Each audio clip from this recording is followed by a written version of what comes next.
just something fun for kids, just something that we. Okay. And it's also interesting in a group like this to, for people to identify and connect with others who were couldn't do Halloween by religious edict. That's a positive thing. Okay, the last 10 minutes of this first half an hour we'll take to recap or catch up or have people reflect on what we've talked about in previous weeks. I know some of you were actually here and were part of it. Others have listened to the audio or watched the video, so some people are caught up. Others, you're kind of brand new and we're on week 3. They don't really have to build on each other, but there might be some pieces that connect together. So any comments, questions, reflections from anyone on the last couple of weeks or conversations like that?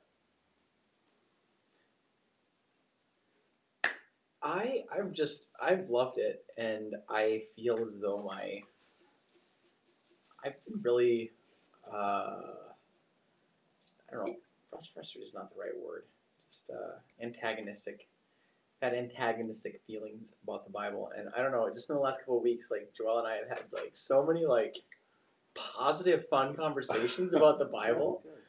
It's been I don't know, refreshing to feel good about something that's been such a part of my life since I was a child. So that's been really good. So I hope I feel the same way about Paul. I'm not sure if I do though. Well, we'll see. And anyone else? I think oftentimes conversations like these are really important for some people that are kind of in a moment of transition in faith or life or whatever it might be. And the reason why I think these conversations often are really important for those people is that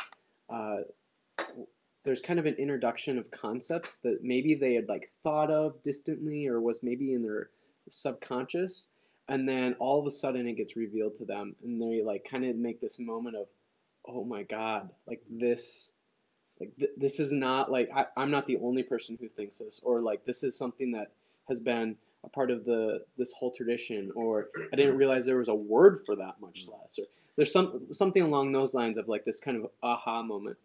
And I think these conversations often can curate those moments. Yeah, great.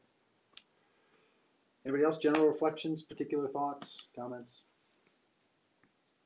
I guess the notion of the Gospels as propaganda, that notion has kept with me, stayed with me this week. In an aha way or an uh-oh way and a I don't know way? Neither of those, just oh, okay. I haven't read one in the week since we had the meeting, but it just made me just a different perspective on it, I guess.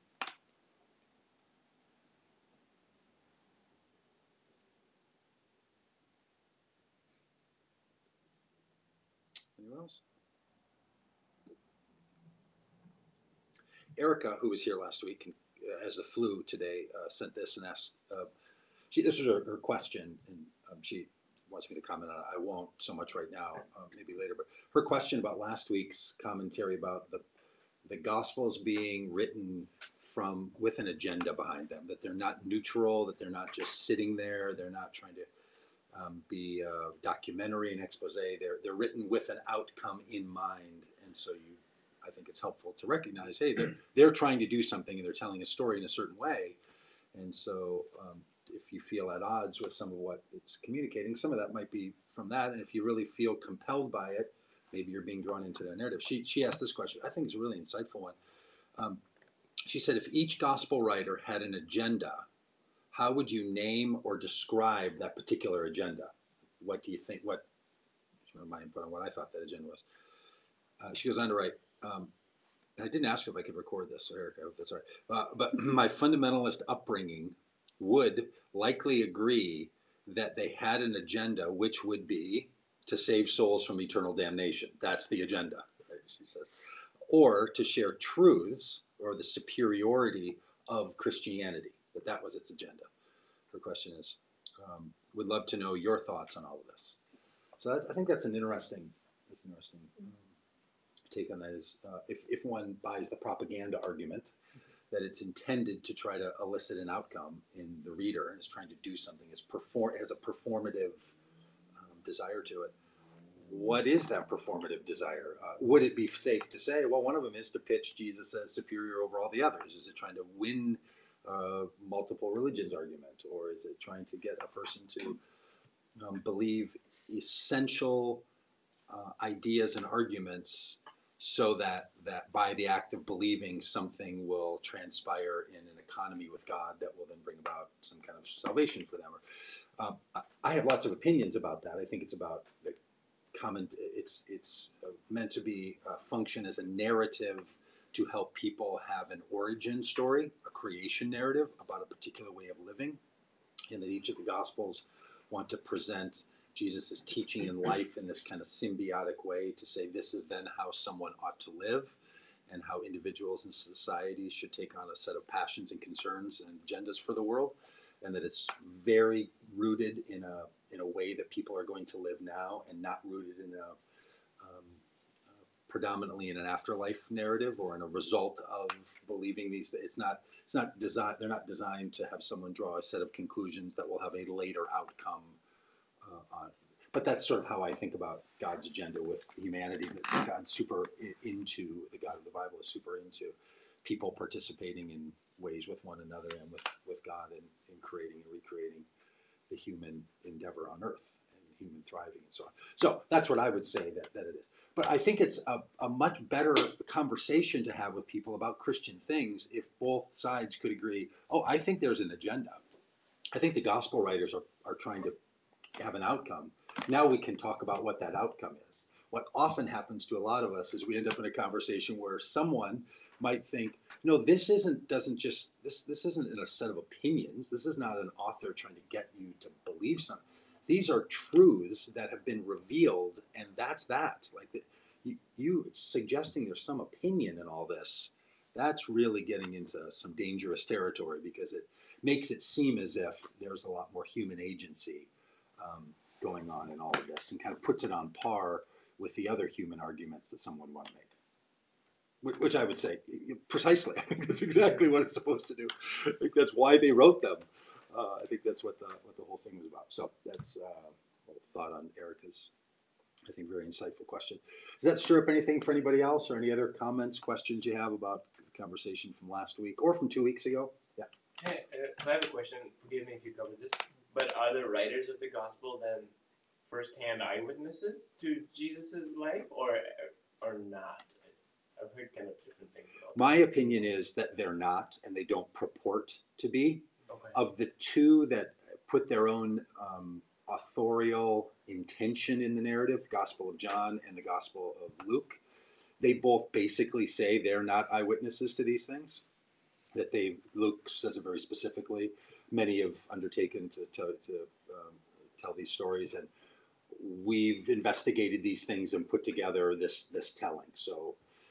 I think even that gospel is written as a community of people that have written all the gospels. John is even more explicit. Many other things did Jesus do and say they're not written in this book, but these things are written that you believe that Jesus the Christ, you might believe you have life in his name. So it's doing this particular thing. Then Matthew and Mark, I don't know, sort of maybe, but they don't identify anyone as being an eyewitness in it. There's a little bit at the end of John, the end of the Gospel of John, where the person says, I verify that these things are true. Not really as an eyewitness, but sort of in the kind of eye. So I think they are products of a community of people that held together a series of narratives and then brought those together to try to tell a certain story. And they weren't his actual disciples, then, Right. From your understanding. I don't think you correlate them to this was that one, this was John, Sure. the one that was sitting next to Jesus that penned these things, this was that Matthew. I don't think so. I don't really. I just think the text doesn't lend it there, and the history of them, and the age of manuscripts. So my guess is not. To me personally, I don't know that it would matter. I think even if one really is convinced and is comfortable in that conviction that they come from one of the eyewitnesses, they still function as gospels. They don't function as abstract truth claims. In my view, they would even be better propaganda in that way. They'd be like someone who's had a personal testimonial with an experience and wants to get you to join the thing because of their own experience in it.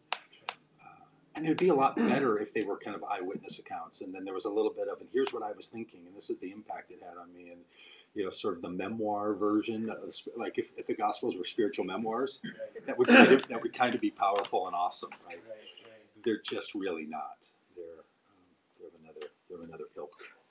So the one that interests me is Mark. In this, okay, just because you take the redacted ending off of it, they all walk away scared. Which is the resurrection ending. Right, the resurrection, and then there's the resurrection. The tomb's empty, and they all leave. Yeah. And that's it. And everyone walks away scared, and the gospel ends. Mm-hmm. So I just wonder what the writer was doing with that, Yes. right? I mean, the others there's kind of a happy ending. Here, is it don't be like these guys, or anyhow, it's just or it's okay to be like these guys. Perhaps, yeah. Anyway, just as I think about what I can think about the Gospels, we've also done reading one of them now in light of what we've been talking about. That's the one I think, okay, I can kind of see how all they fit, the others fit, and I think Mark, wow. I mean, Mark always is kind of dark anyway. Yeah. But when you look at that end and you think, well, what was he trying to, or they trying to say with the way that it ends? Okay, well, this week we're going to talk about the Apostle Paul's writings. I have handouts this week, by the way.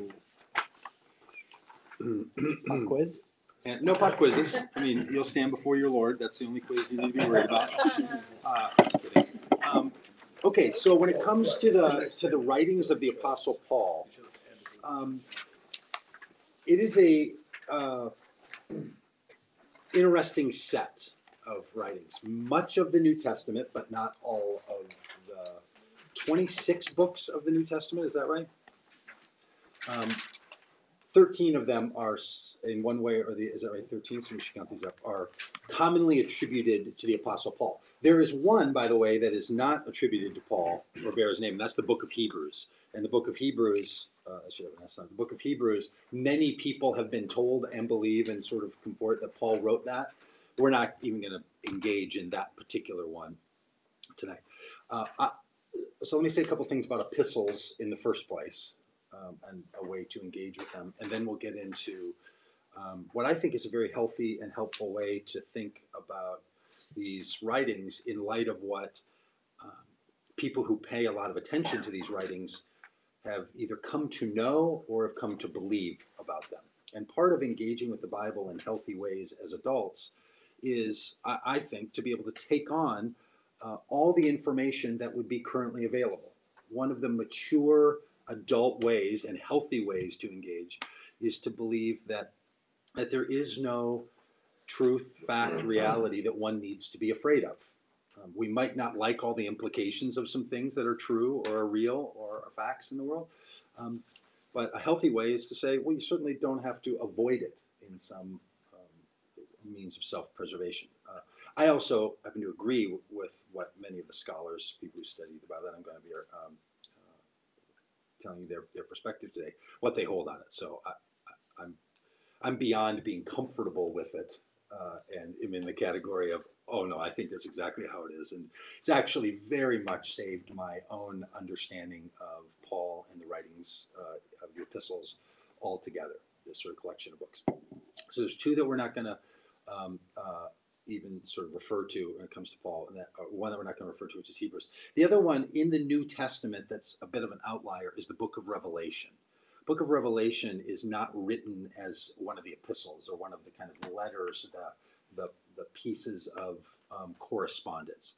So many of the writings of Paul, especially Romans, the Corinthians, Galatians, Philippians, Thessalonians, and even Philemon, they're in the category of literature. They are written to a particular audience addressing particular issues. Now, in this case, I think there was someone who went by the moniker of Paul, Saul from Tarsus, converted his name to Paul. I think he traveled about, and I think he set up communities of Jesus following people in the Jewish spaces and the Gentile spaces of the first century early Mesopotamian culture. I think he was a guy who did those things. I don't think Paul is a figment of the imagination of the church that put that together. I think there was a guy, and I think he wrote letters to people, in these places, and many of the letters are named after the recipient's location.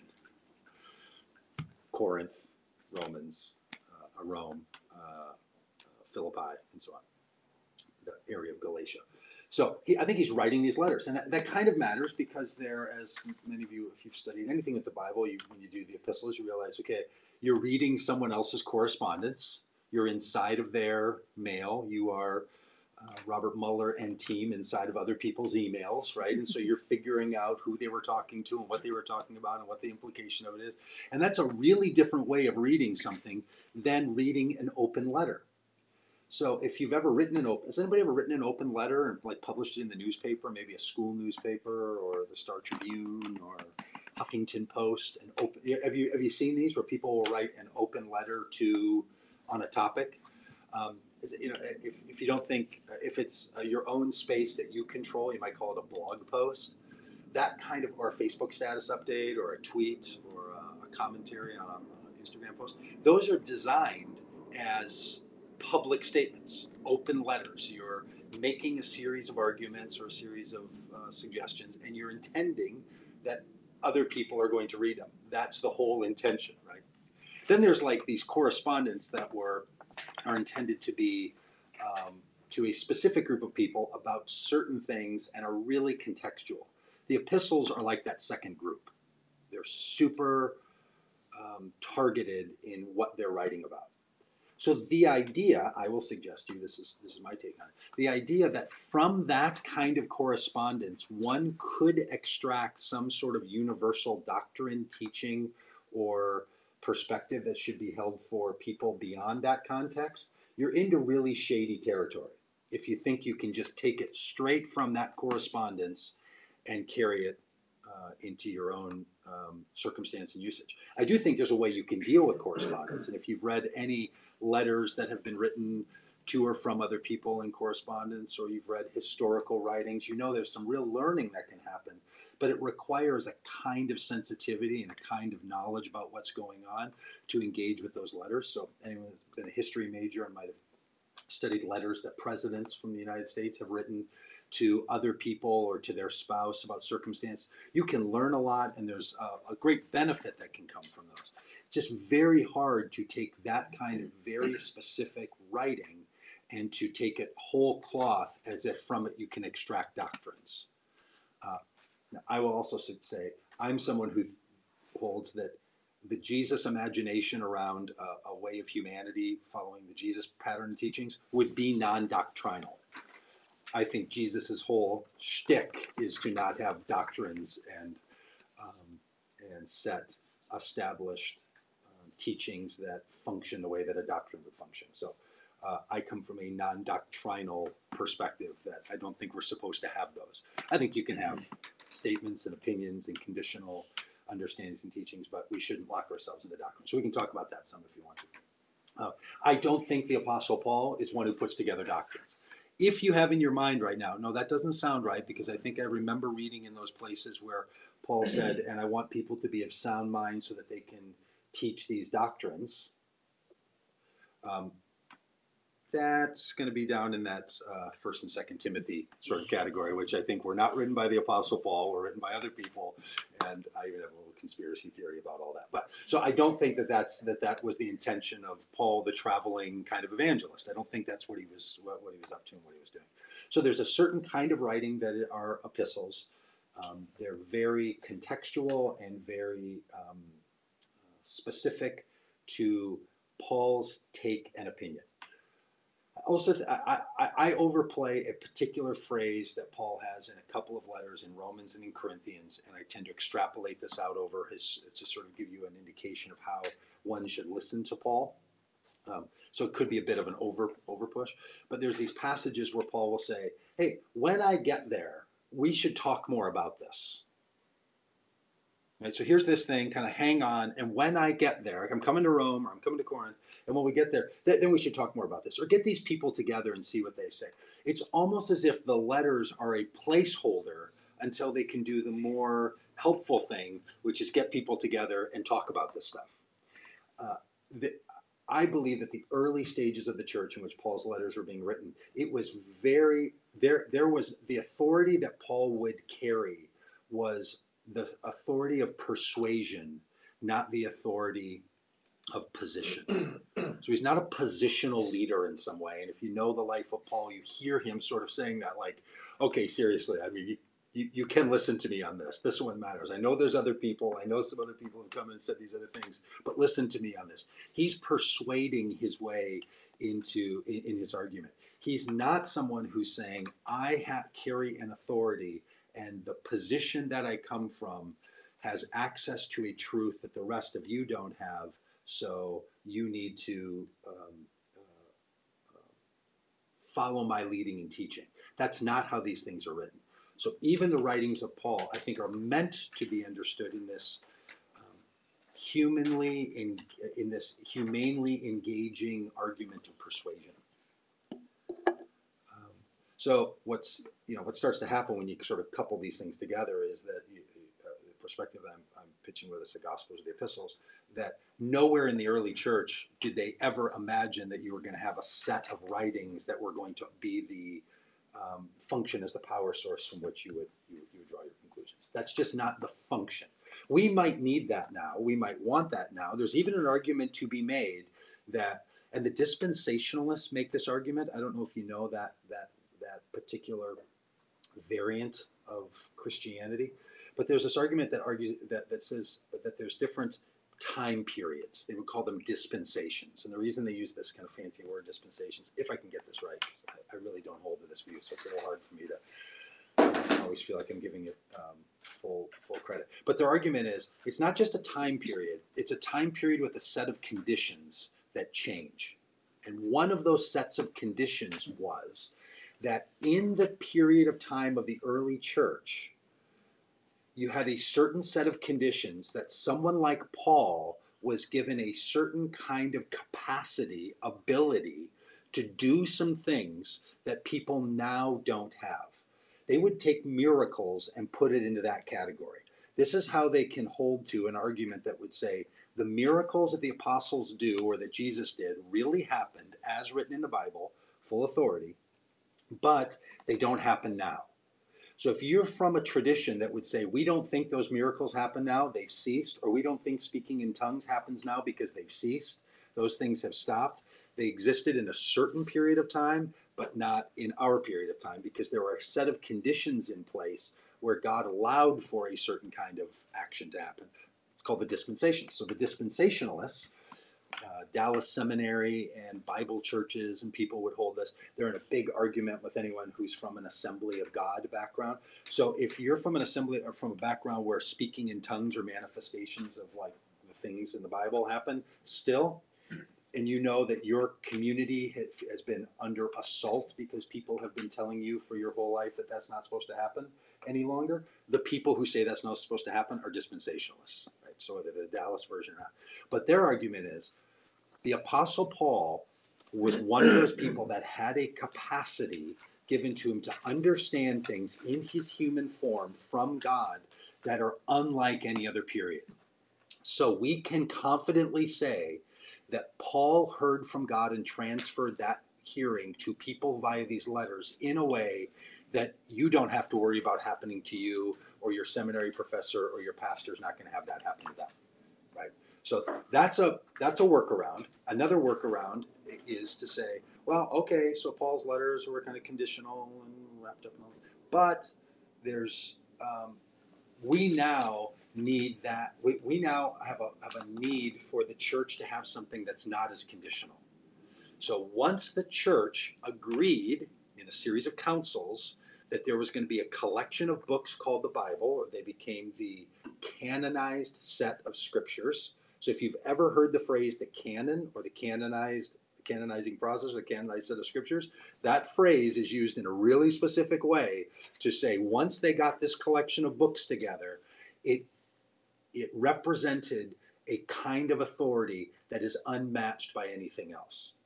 So even though Paul was writing conditionally, the collection of all these together now speak in a way with one another that the set is now treated differently then even you may have treated one of the books at the time. In other words, over time, we vetted all of these writings to get out the ones that don't fit. Now, the ones that we have, these are allowed to function in our community in a whole new way. So there are people who will hear what I'm saying. I agree with you, Paul wrote them that way. But then they were canonized, and once they were brought together into a collection of authoritative books, now we have to treat them differently. So now you don't get to say about those, I just disagree with Paul in his letter and his sentence in Galatians. I don't know. I just think no. I'm not persuaded by that argument, and Paul was trying to persuade people, and I'm going to set that one aside. Or it certainly doesn't matter if you think Paul didn't write 1 Timothy or 2 Timothy or Titus, because it was pulled into the canon. Once it got in there, that's it. It's in. Like it's part of this collective set, and that's what we have to deal with, because God oversaw that process, and God wouldn't have allowed those books to be included if they weren't going to be authoritative. Okay, so there's a lot of workarounds for it. Starts as an epistle, is writing in a particular environment, and all the rest of this. I don't buy any of those arguments. I think it's good that we canonized a particular set, but I don't think we should have granted a particular set of books an authority that overrides all other authorities. I think it becomes part of the community of faith that we find ourselves in. So one of the things we can say is Paul had this opinion, and a church at the council at Nicaea made some decisions about including this particular writing, and so therefore we know that they thought that this had some sort of fun. You get to include all of that in your interaction with it, but none of that should override the same Spirit of God and presence of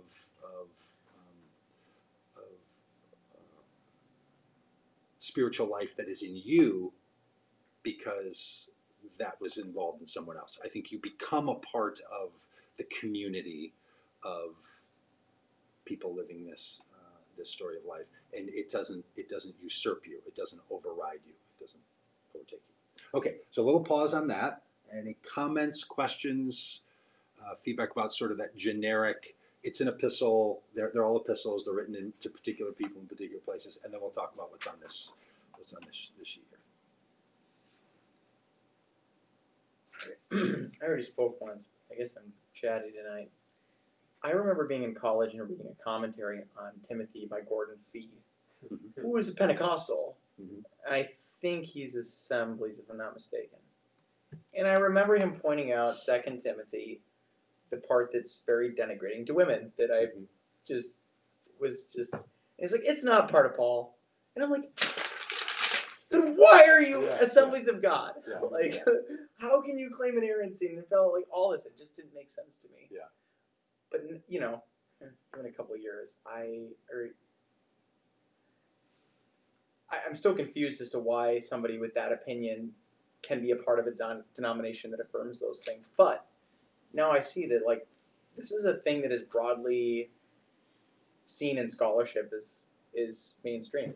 Like, most mainstream scholars, whether or not they're Pentecostal or Reformed or even sometimes maybe dispensationalists, they exist in these worlds, but they still have the opinion that some of these writings aren't all maybe authentically Paul. Yeah.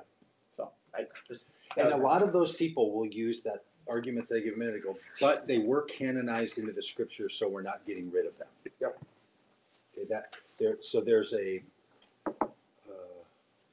level of trust that doesn't come from authorship. Mm-hmm. So this raises an interesting question. Why does anybody care if Paul wrote it or not?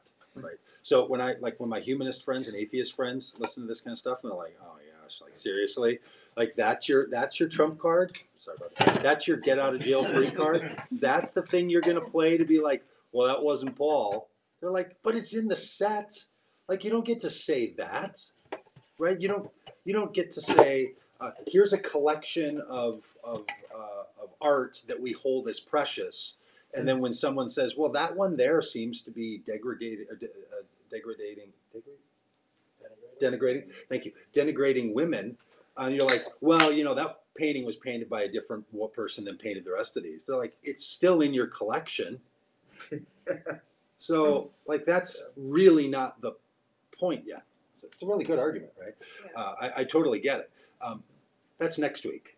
what do you do with the canonized set? This week is just about the stuff of Paul, right? Okay, so, and this is why it matters a little bit if Paul wrote it or not. I think it can carry a great amount of weight because I think it allows us to recognize then the different voices in the conversation or the different perspectives in the argument. So the one thing that I think we know to be true historically and from biblical narrative is, from the book of Acts especially, that in the early days of Christianity, there was a raging debate about where authority would come from and what you should do about the Jewish tradition and for non-Jewish people who wanted to follow in the Jesus path. Did they have to convert to becoming Jews before they could follow in the Jesus path, or could they do it as Gentiles or not? And this is a big thing in Paul's arguments. And one of the criteria that I use to move a writing out of the category that Paul wrote it or keep it in is this issue of, does it address that issue or not? That's such a prominent issue to Paul. It's so important in that day, and Paul had such a clear opinion about it. No, a non-Jewish person does not have to change cultures to become a follower of Jesus, and in fact, the Jewish person also should not have to leave their culture. There's an expression of this that's fair for both of them. That's what you see in the book of Romans. That's what you see in the books of 1st and 2nd Corinthians. So I think that's a really big criteria. Okay, so here's the argument. This is here on the sheet.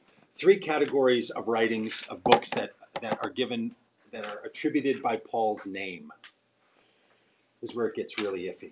I would say, I agree with this category that many scholars would say, most certainly Paul wrote Romans, 1 Corinthians, 2 Corinthians, Galatians, Philippians, 1 Thessalonians, and Philemon. Now, that's going to come from word usage, like it says in the bottom, writing style, content that's included, like I was mentioning in the conversation about the inclusion of Gentiles or not. Conversations that are not included, like have a bunch of structure and put a bunch of people in charge and make sure that you have bosses and people who are subjugated by those bosses, that kind of stuff. Men are over women, women are like this, slaves should be reporting to their masters, all that kind of stuff. Not Paul. He's really just the opposite. In fact, there's a particular argument on slavery that you can sort of follow through these 3 categories. Philemon, Paul says, hey, you got this slave. You need to stop treating him as a slave and start treating him as a member of the family of God. Get rid of slavery. Then you get into later other writings not written by Paul, and the argument will be, slaves, you ought to obey your masters. That kind of movement is not coming from the same argument. There were 2 arguments: slaves should obey their masters, and no, in this economy, there are no heads over the others. There's no male, no female, no categories of dominance. We get rid of those. That's Paul's argument. And then there's some people like, yeah, that's not going to work. Let's just make sure that they're being kind to each other. There's this other view, and that's what you're going to find in 1 Timothy, 2 Timothy, that kind of thing, right? Okay, so some of its writing style, some of its word usage, how they use the particular form of the Greek. They're just written really differently. So if you know your Greek really well, and if you don't trust yourself, trust Tim and Daniel. They know the Greek really well.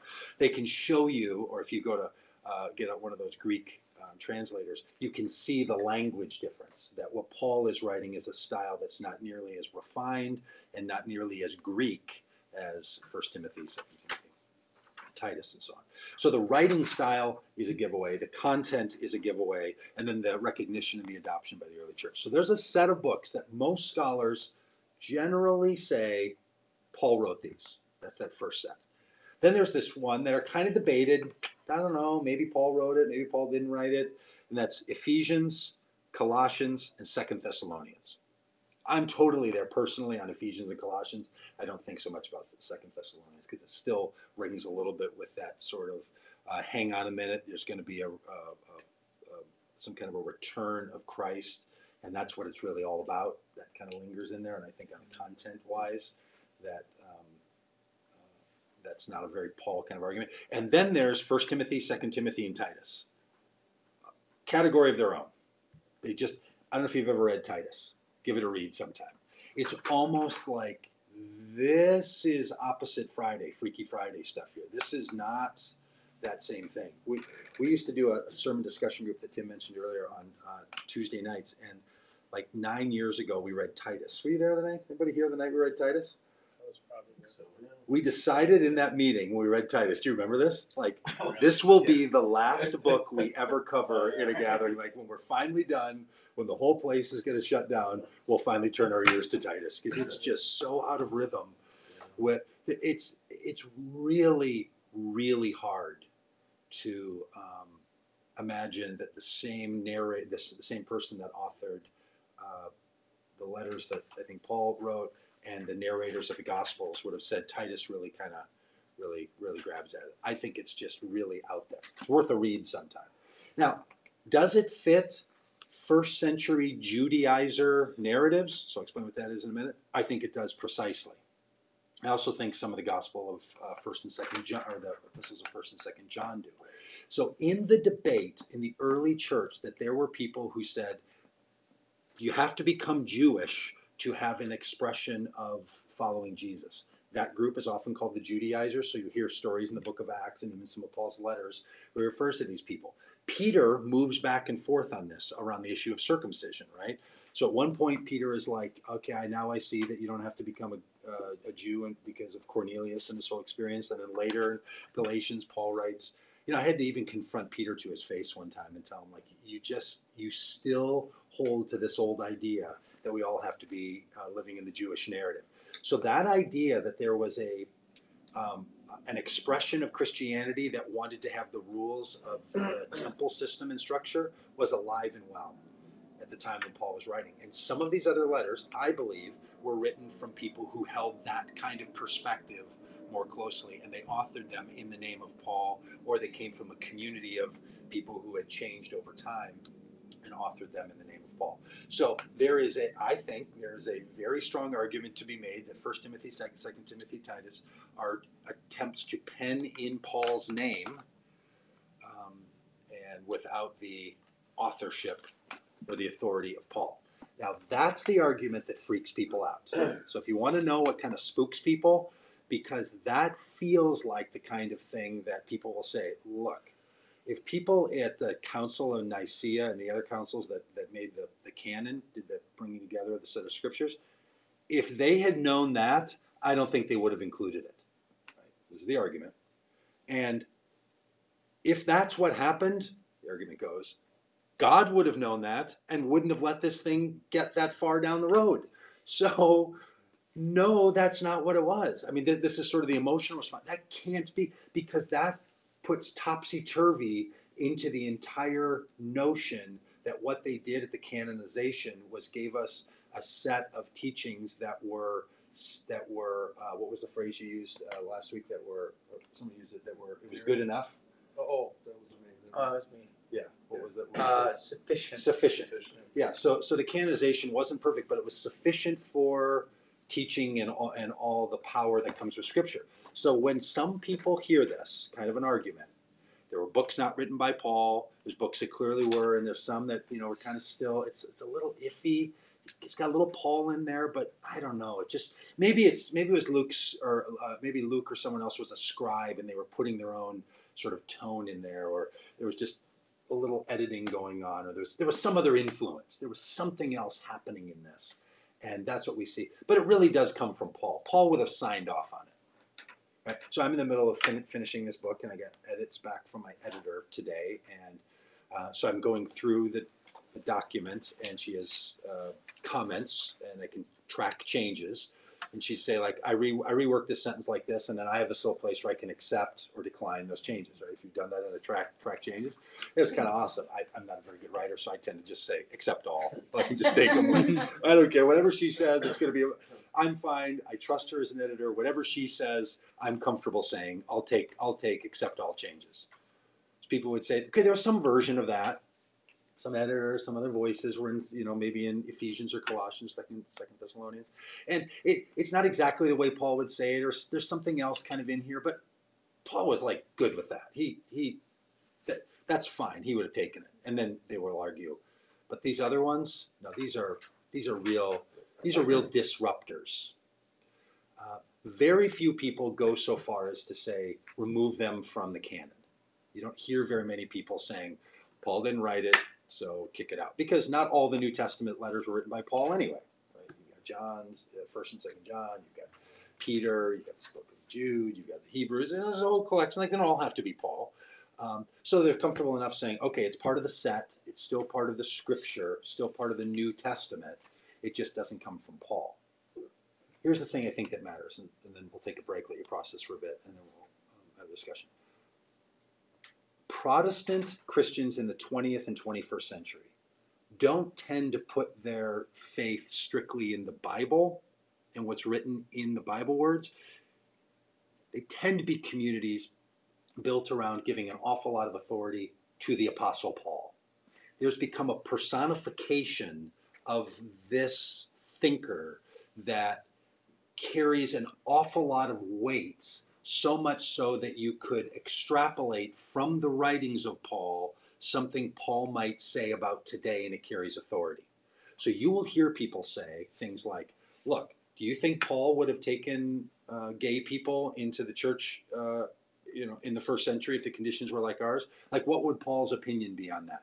Granting that, well, the Bible doesn't specifically address that issue, their argument would say. I think it does, and it does argue that issue toward inclusion.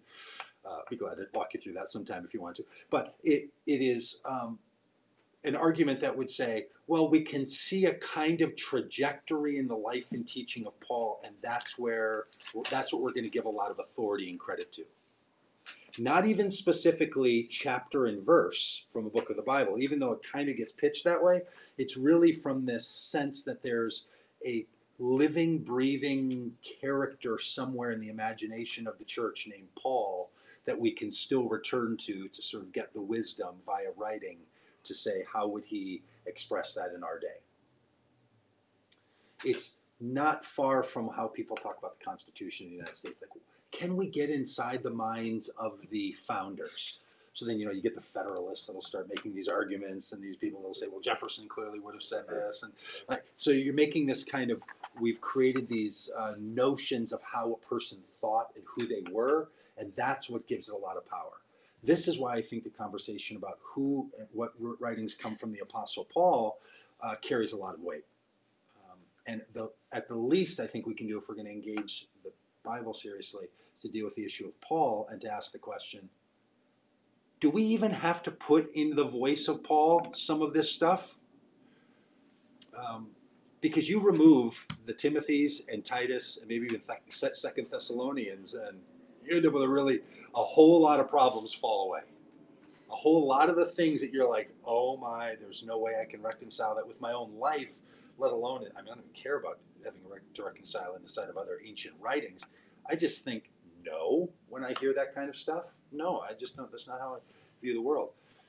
And that can make it feel like you've got to junk all of it. And I think it's quite helpful to recognize Paul would have even been in argument with that. So these are not, just because an idea is in the New Testament doesn't mean that it has to be taken with all the persuasive weight of an inarguable statement of fact.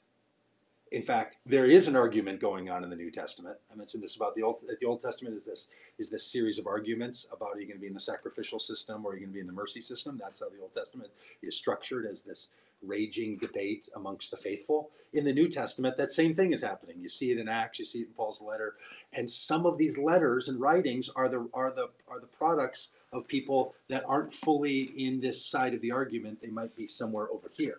Now, an interesting question is, can you have a broad enough sense of the Christian community to know there are some people over in this argument and there's some people over in this argument? I would say the fact that the New Testament has this argument on full display, that's what we have. You can be Christian and think the things in 1 Timothy, 2 Timothy, and Titus. Yep. But you don't have to if you want to be in this stream. And by giving up that stuff, you're not giving up some of the rest of this. In other words, you're not being just a selective hypocrite. There are other people doing that selection, and it might not have been you. Okay, should we pause for a minute? Let people sort of catch their breath, and then the last half an hour we'll do some interaction, commentary, questions, answers, responses, all the rest.